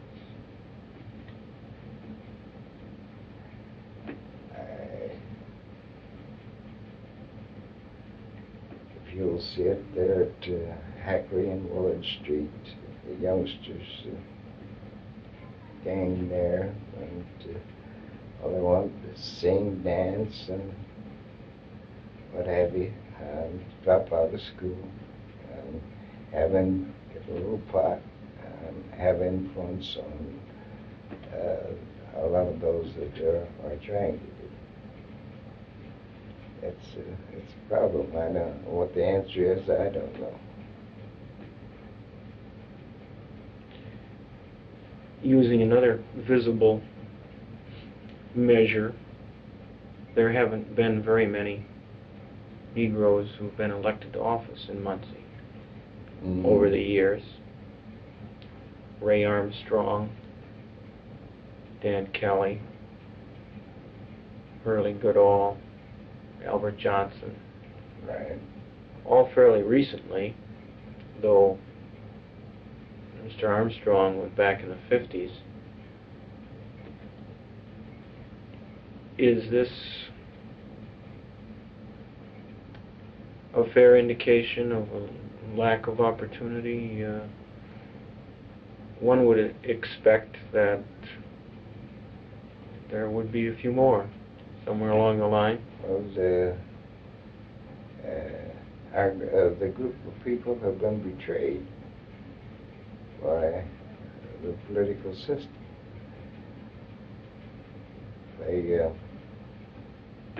Arthur Carl's dad was Republican Party, put him up for councilman. Everybody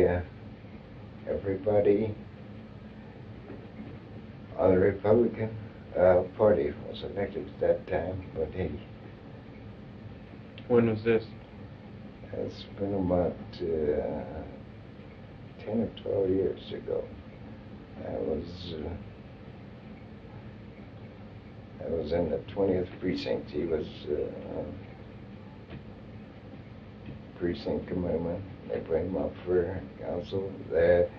Then they put up Dr. Brooks for councilman, and they let him down and back him as Republican Party. And Dr. Brooks ran for the city council? When was the this? same thing. Must have been And back in... Willie Folks did the same thing with him. And it didn't back him, back his boy when he ran against Kelly in this last election. Oh, it's those in politics. You wonder what is happening.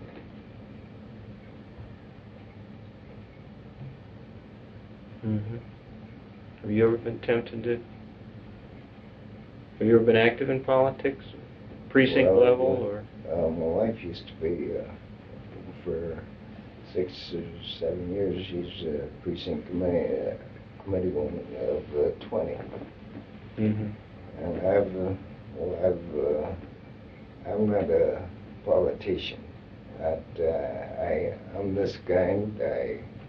People I know I talk to, but I'm not a person to go out and line a spear or anything like that. Mm-hmm. What party is she? Democrat. Democratic Party.